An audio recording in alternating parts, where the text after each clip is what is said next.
What's up, everyone? My name is Durant Millen, and today we're here with Music Library Rehash. Today we have natural wires. Why don't you guys come and just introduce yourselves? I'm Ryan. I play the drums. My name's Brad. I play guitar. I'm Leo. I play bass. Cool. So what you guys been up to recently? I know everything's been shut down. Just more or less everything's just kind of just quiet and just dead around. Mm-hmm. Well, thanks for having us. Yeah. Yeah, no problem. Yep. Thank you. We've got a couple of festival dates booked, and so we've been trying to like extend the set a little bit and work on a few sort of covers and like reharmonizations of some like pop songs and stuff, and just trying to figure out what to do now, I guess, with like, everything going on. Mm-hmm. Yeah, we've taken several weeks off of active rehearsal, and we've had a meeting yesterday actually in Ryan's backyard. It was nice, sun was out and everything. We got some chairs and sat around, and 6 feet apart. It was more like 7.5. Just to be sure. Yeah. And just kind of trying to plot a course for it. Assuming these gigs are going to happen, we have to be ready. So what's our course to prepare? So we're looking at trying to start up some appropriately distanced rehearsals here coming up pretty soon. Mm-hmm. So I guess starting from the beginning, like how'd you guys sort of like get started? Maybe individually, and then how you guys came together as a band. Okay. You want to start, Ryan? Sure. Okay. I was always sort of drawn to like music and drums in particular, and percussion, and like would like beat on pots and pans and stuff, and can remember like really liking like hearing like the Police and stuff on the radio, and then later like Rush and stuff. But eventually got like a toy drum set and like played through that. Got another drum set, took that back, didn't have one for a while, and then I got like the one that I kind of started like gigging on and stuff. Mm-hmm. And that's kind of when I started to get serious or whatever about playing. And yeah, I don't know, like drums have just always like been drawn to like music and percussion. Okay, cool. Who wants to go next? I'll go. So yeah, I guess when I really started feeling drawn towards music, it's probably like maybe in 7th grade, and it was kind of the grunge thing was really blowing up at that point in time. So really, I guess Nirvana was one of the big influences that made me actively want to pick up a guitar, Mm-hmm. and then shortly after that, classic rock, the Hendrix and Zeppelin and whatnot, and then through that, the kind of the back door to the blues guitarists through that, and that was really what fueled my early obsession with the instrument or whatever. I think that sums it up as far as getting going. Mm-hmm. My turn. Yeah. Well, I started playing alto sax in like 5th grade, and just kind of continued with band through college. I moved to Michigan after my sophomore year in high school and picked up bass shortly after that, and continued playing saxophone and bass at Kalamazoo Valley in their like concert band or whatever. Got into like metal, and then like from like playing in concert band got into jazz or whatever I could get some sheet music on. But that's I've been in a metal band and working with Brad for about, I don't know how many years do you think it's been now. Yeah, I'm not, I don't know exactly. I think over 5. Yeah. I thought 13 or 14. Okay, so or 14. yeah, excuse me. Leo got a job at a restaurant I worked at, and maybe 2013, late 13 or something like that. Yeah, it was 12. 12. Okay, wow. So eventually I found out he played the bass, and I was in a cover band at the time. We had a pretty nice little spot down at the old Gibson factory for rehearsal, and it kind of all hours access to that. So we started kind of just really informally heading down there, after work, and we'd bring a few people if someone played a little drums or played a little guitar or whatever, and we just kind of plug in and relax a bit and kind of have some fun. That slowly turned into us, starting to work on compositions, and also just a lot of kind of just like free playing, and trying to approach improvisation from how do we incorporate some of these maybe dissonant intervals that are appealing to us. It kind of draws from a lot of stuff you hear in the metal universe, and try and utilize some of that in spots where you normally hear a more straightforward Mixolydian or Dorian sort of sound. So how can you do rock improvisation and not have it sound like 99% or 90% of everything that you would normally hear in that genre? So not saying we pull that off, but we spent some time messing around with that, So. Okay. So and haven't incorporated like a ton of that into like a Natural Wires live performance yet, but it's one of the many things we're trying to get into the mix, I think. So Ryan, how'd you come into the mix in this?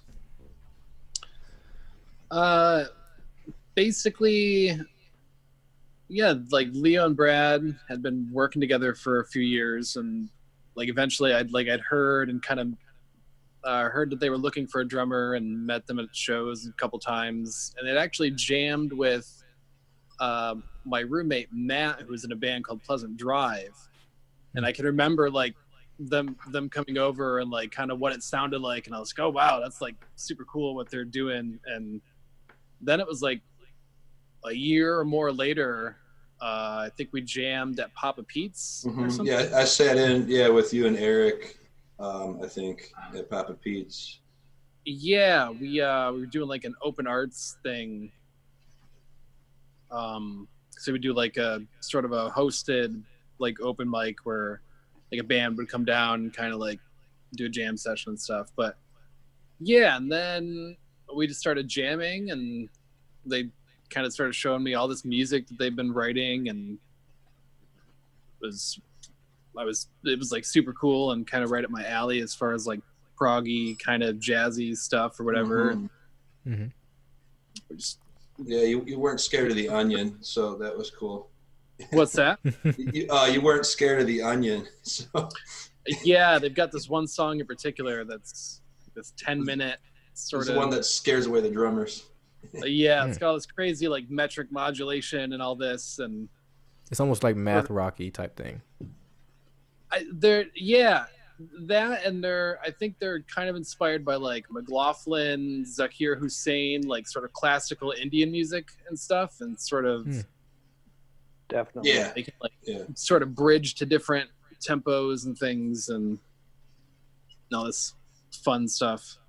But yeah, they just been looking for a drummer, and I remembered them coming over and jamming, and then we jammed at Papa's a couple times, and started playing together after that. And then we didn't have a name for a while. That was kind of tough coming up with a name, like an actual sort of thing. And definitely. Yeah, I'd always joined bands that like the deciding of the name was not nothing I had any real say in, or joined a band that already had a name. So it was kind of a new experience for me. And it's I guess I'm not the most decisive person, but we figured it out.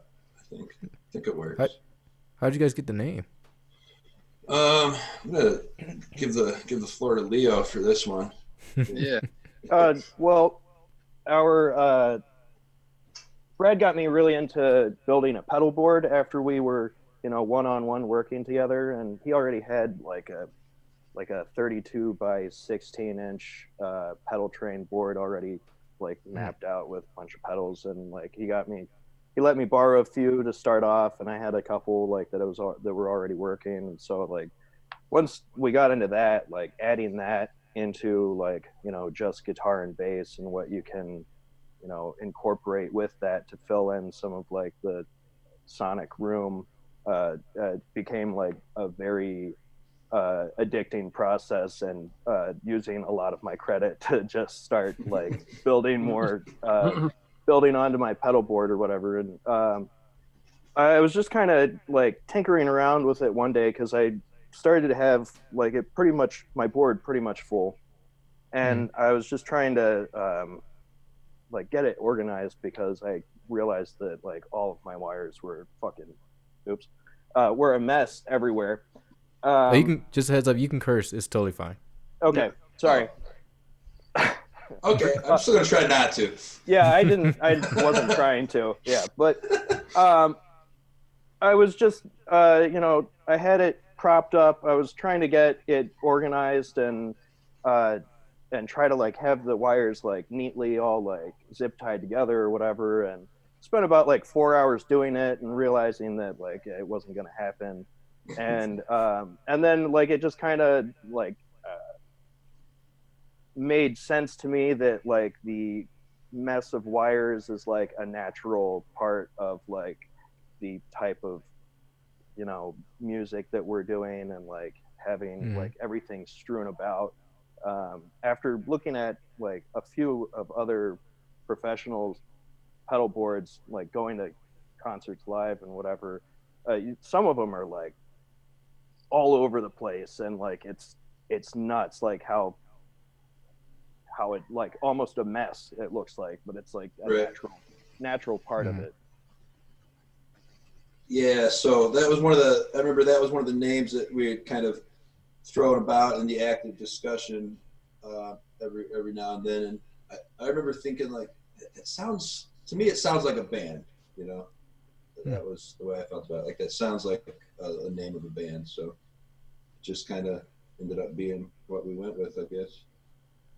Yeah, we had a few. We just had like a list of words and stuff, I guess, probably like a lot of people do, and just like text a random phrase or whatever to each other and be like, hey, what does this sound like? Or what were some of the ones that didn't make it? Oh man, I don't remember. There were so many. Yeah, you had some good ones. There were, what were some of them? I think modular sonic exhibit, like XONIC. Oh yeah. Was a phrase that got thrown out there. Would you have Omnibus Rabbit or something like that? Oh, Omnibus Rabbit. I think Okay. there's something that got thrown out. Yeah, there were so many. And that would have been crazy. Natural wires definitely flows. It works. Yeah, cool. Thanks. Thank you. So like, sorry, I'm just reading my notes. So what have you guys been up to? What have you guys doing sort of like leading up to before everything sort of shut down and sort of started going quiet? We had played a gig towards the end of February at Shakespeare's, and we had kind of taken like a couple weeks off, you know, and then pretty much right after that, everything started getting kind of weird. So yeah. So I guess not a lot. Yeah. We were sort of resting before starting to get ready for festival season, I guess. Yeah. Yeah, everything pretty much just, as soon as it started getting serious, everything pretty much just clapped back down. Right. It happened so quickly. Like I remember it was really, I forget which week of March it was. I think it was like the second or third week of March. It was like, everything's fine. Like on Monday and on Friday, everybody's got to go home and you can't come back, essentially. Right. Yeah. Yeah, like I had another band I was in had a gig scheduled on St. Patrick's Day, and on Saturday the guy, my buddy that organized all that, he's like, okay, I talked to the venue and they still want to do it, and you guys okay with doing it? And then like by the next day he's like, yeah, no, it's not happening. So it changed pretty quick. Yeah, it was like, I don't know what was going on St. Patrick's Day. Like, I had friends that came from Detroit that still wanted to party back down here. Yeah. Yeah. And I know they were trying to, I forget which apartments it was. I think it was the, it might have been, it wasn't the student ghetto. It was the, was it the loft? It was one of the student apartments where they were essentially, the police were keeping people out. And right, if you, I heard about that, yeah. Yeah. If you didn't have an ID that said that you lived there, like, you would have been just screwed. You wouldn't be able to even get back to your house. Ouch. Wow. Yeah. So what have you guys been up to while things have been sort of like on lockdown? Personally, it's been kind of weird for me because I haven't had rehearsal, really. And my wife was forced to kind of shut down her business. She's a massage therapist and has a business in the Vine neighborhood. So a lot of the stuff I would normally do at home, she's been taking care of, and my work has become a little bit easier. So I was thinking about this just like yesterday. I'm like, what have I been doing with my time? And I not a ton. I'd like to say I've been more productive, or I found time to do all this stuff that I normally don't. But I guess I've just been trying to rest and relax, which is okay, you know? Mm-hmm. We're sort of in a weird position where if they don't, like because the festivals aren't canceled yet, and we have to, like, we're playing for, like a festival length set or whatever, like an hour and a half. So we have to somehow figure out how to, like, keep rehearsing in the meantime, assuming that they're maybe going to be canceled and stuff. Mm-hmm. Right, but yeah, if they're not, like, yeah, so that's kind of where we're. When does festival start? When's festival season? So we're playing. So as of right now, Hoodly Doo 12 and Michigan Peace Festival on, let's see, June 19th and July 10th. Hoodly Doo is on July 19th, and Michigan Peace Festival is on July 10th. Those are both still on currently. And I think they're still announcing, like, more artists and stuff as, like, time goes on. So yeah, so it's like if those still go on, then we've got to figure out how to do, like, socially distant rehearsals and stuff and get, like, a festival set ready, more or less. Yeah, sorry. Oh no, I was pretty much gonna say, like, trying to do like a distant rehearsal, even if you guys try to do something like we're doing right now, we're using like Zoom. That is difficult, especially with lag and just how things generally sound. Right. Right. Yeah. So we've thrown out ideas, like there's, like, theoretically, if we had time in the middle of the day, we could kind of set up in my backyard and play up into the woods, and keep the volume down. Ryan's good at not, like, bashing on the drums, which is nice. He can do it when he needs to, but it's not his base of operations or whatever. Yeah. So that would be doable. And that, as the weather gets nicer, that would be kind of fun. I do want to say I had a slight internet connection lag. So when you were asking that last question, it just turned into this garbled, like, it was always like a really cool effect. I don't know how to explain it. So that was, if I laughed suddenly for no real reason, that was why.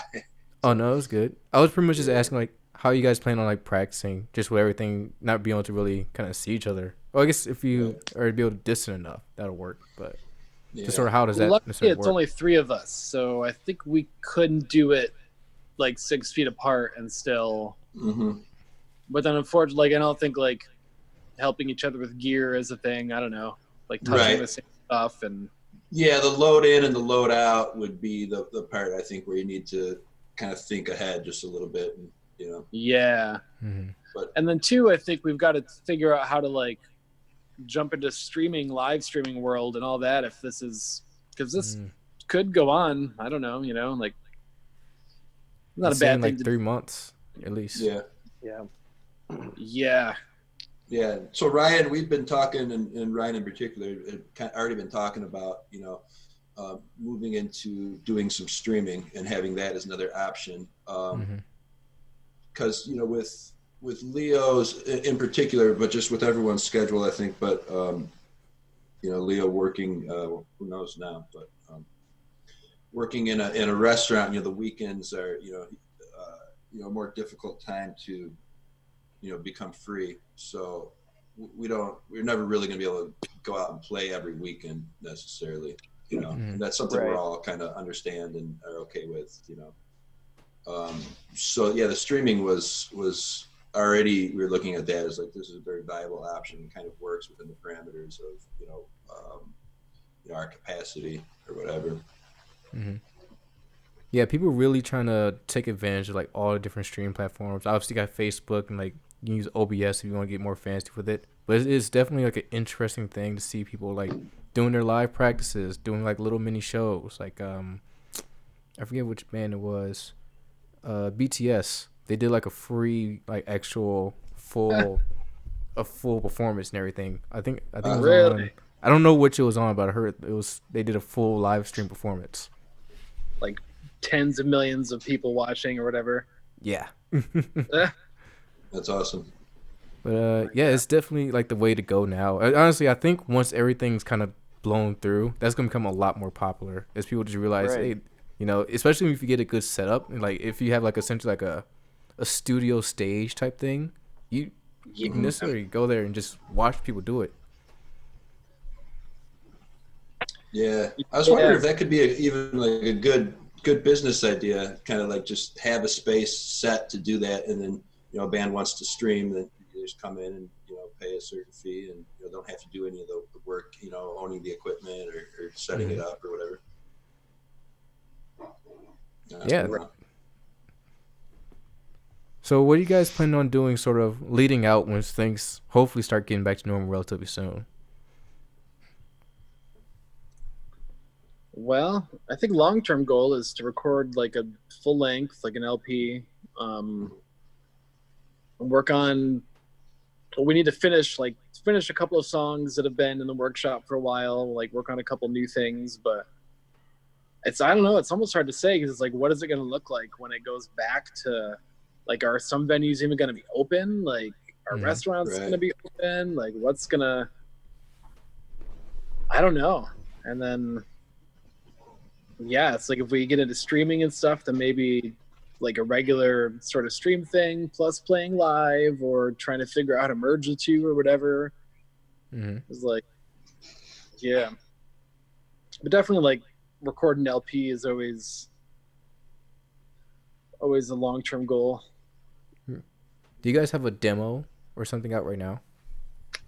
Yeah, we've got our eponymous 3-song EP on Bandcamp right now at naturalwires.bandcamp.com.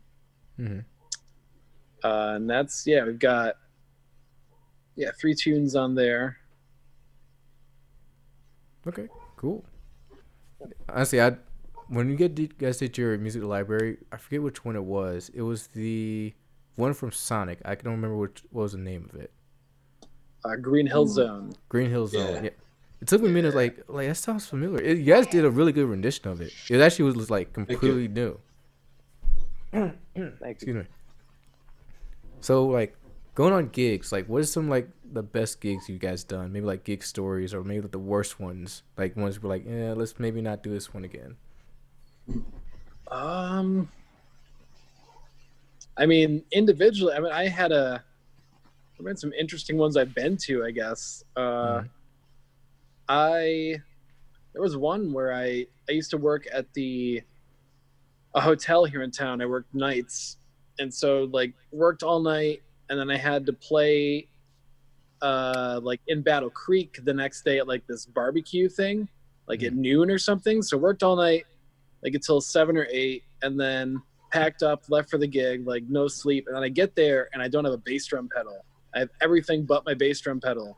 So then me and the sax player, Eddie Blue, have to go, and like we're driving around Battle Creek, like looking for a bass drum pedal. And we find a pawn shop, but it's closed. And we convince them to like let us in and get this bass drum pedal. And then we go back to the gig, and like we're late starting. And yeah, that was.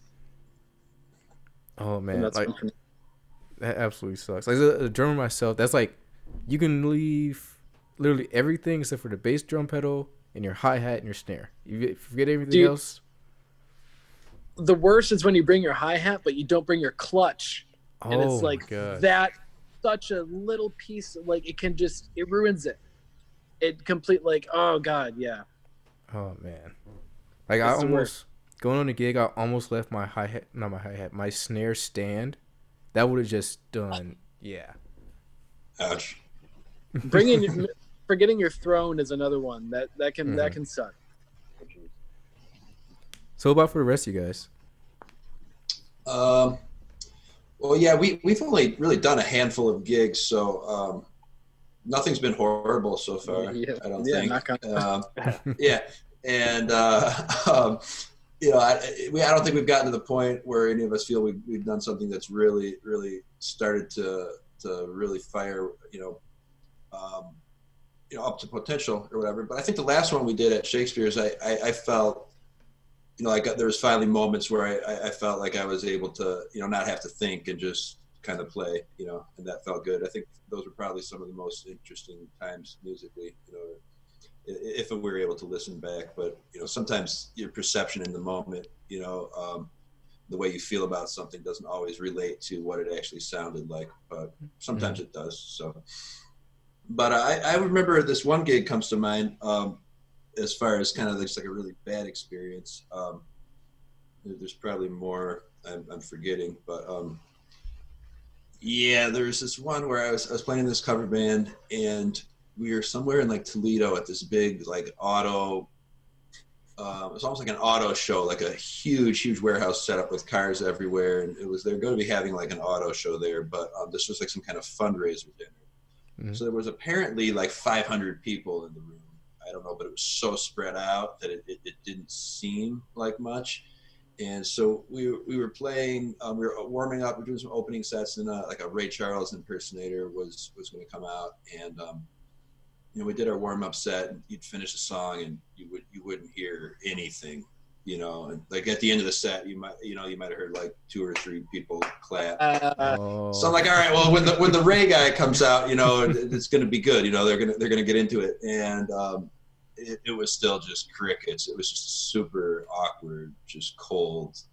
Jeez. No fun environment. And then like the end of the night, like a couple of people finally got up and started dancing, and this chick gets up on stage and like falls over onto the drum set, and it was just oh man, gosh, like, let's just get out of here. Yeah, man, was it just that Waldo's? What's that? Happened to me once at Waldo's, but it was the bass player. It wasn't. Ouch. Yeah. Was it like it was just the people weren't like in it, or was it like it was just like an actual like a convention type thing? You guys like just like the background. That sounded like they were actually supposed to be watching it. Right. It seemed like they should have hired background music, Mm-hmm. but that's not what we were. And and so it's like maybe people. And that's the other funny thing I got, because it was so awkward, because we were used to doing like a lot of wedding receptions and stuff, and having kind of a warm sort of response. So like people started feeling really weird on stage, and then people started making mistakes they wouldn't normally make, and then the bass players arguing with the drummer about tempo and stuff. And you start getting in your head about it. Yeah. Which band was that? That was the 33rd Street band. Yeah. Oh, okay. Yeah. Okay. Yeah. What about you, Leo? One horror story in my old metal band comes to mind. I won't say the name of the band, but it was winter, and we were also Kalamazoo based, and we had a show at the Stash, the front room of the intersection up in GR. And we decided to load up my friend's van with all of the equipment, and the vocalist was riding shotgun, and he didn't drive, so he wasn't that great with directions, and I'm pretty sure that the driver was stoned. But I go up in like I'm riding shotgun in our drummer's like tiny little Saturn, and everyone like kind of drives separately up there. We get up there, and like the show's about to start in like half an hour or an hour or so. And we've all been there for like probably like 20-30 minutes now, and we all left at the same time. And we called the vocalist, and like we're like, "What's up? You on your way or whatever?" And he's like, "Yeah, just past Jackson. We'll be there soon." Whoa! Just like completely went towards Detroit while we were going. Oh my god! While we were going up, somehow in like sleeting rain or snow, they managed to get an Astro van from Jackson to Grand Rapids in like an hour. Wow. Yeah, but that was the drummer shortly quit the band after that, and fair enough. Yeah. Yeah, he was pretty mad. But yeah, all of our gear was in it. We couldn't do anything. We were just bodies there. Dang. Oh my gosh. There's nothing. It's nothing like literally just being standing there because you feel so awkward. It's like, well, you just have to sit in your hands. That's the thing. Right. Yeah. Cool. I think that's coming to the end of everything. I don't know if you guys had anything else to add. I'm gonna say where you guys can do your plugs and everything after this. Okay. Yeah, I don't know. I think that's it. I guess one thing that I think I'd added, I think is kind of interesting, and we didn't get. There's kind of an opportunity to get more into personal influence. I've been influenced by this or that or whatever, and which is I'm fine with not doing that. But one thing I think is kind of neat is like when Leo and I started playing, we never said, oh, really, like, let's try and sound like this or let's try and sound like that. We just kind of started playing and found naturally that, we had a certain amount of vocabulary that already really worked, and same thing with Ryan. Like we just kind of started playing, he liked what we were writing and he had some great stuff that he was writing. And we haven't really ever sat down and said, let's try and sound like this or let's try and sound like that. I think we're in a position where we're lucky, where we just are getting to play music that we want to play and don't have to really, think too much about, let's sound like this or whatever. Yeah, I'd have to agree with that. Yeah. If you guys had to like describe it, like what would you say is more like? I know it's sort of like up in the air type thing. It's kind of like a little liquid. I think somebody said to me once, post-hardcore jazz, which kind of makes sense. With like kind of the kind of tonal stuff that you're talking about, like the dissonance and taking from metal and things like that. I think on our like social media and stuff, it's just like instrumental rock trio or something a little more like. Which I like. It's vague. It's nebulous for sure, but it's not inaccurate. Yeah. So yeah, that's been a hard one. I mean, there's like you said, in certain songs there's some mathy type of elements, and I mean, of course, really, if you're playing rock guitar for the most part, there's going to be some blues in there. Hard to escape from that. And like I said, Leo and I we like to try and do some improvisation in a rock context, and so yeah, I don't know if you try to accurately use a short phrase to describe it, what that would be, but I'm okay with being unable to. Post-twee indie pop, or no, post-twee indie dream pop. One of my friends kind of saw us do like a little open mic thing at Papa Pete's, and he said it kind of sounded like a Tom Waits jam band hybrid thing or something like that. So I don't know what era of Tom Waits he was thinking of. In my head I'm like, okay, I don't know. I start thinking of like Rain Dogs or something like that, or maybe the Real Gone album. I'm not sure, but definitely not it's not the piano ballads that we sound like. Yeah. Then there's the whole kind of video game thing too, the taking from that and doing arrangements. Yeah. That's a really fun element. Yeah, we've done 2 of those so far. So I guess that's something we could work on, would be a third one. Yeah. And honestly, I would say not being able to like put yourself into a box type thing isn't necessarily a bad or good thing. It's just sort of like how you guys are. Yeah. So, and just sort of having Right. that fluidity, that's sort of what makes it so unique, honestly. And plus, you know, the whole thing, like what genres are, personally, it's sort of up in the air on type things. Like I understand like trying to give something a name, but at the same time, at a certain point, you're just labeling something just to label something. Right. It's all more or less how does it feel and what does it do for you? Mm-hmm. Yeah. With that. Yeah. Definitely alleviates some pressure not trying to be this genre or just let whatever happens happen. Mm-hmm. Right. Yeah. I was in a punk ska band in high school. Kind of. My cousin on drums and the bass player were into that. I wanted to play Hendrix or whatever, but and we auditioned a singer once, and you know, he had the leather and the spikes and the mohawk and everything, and you know, when we got done, we drove him back to his parents' mansion in, you know, Grosse Pointe or whatever. But yeah, he turned us down because we weren't punk rock enough, you know. And I'm just like, was it? And it was more of like, I don't know if it was the music or like just the way we dressed or what it was. But like, okay, that's one way not to look at things, you know.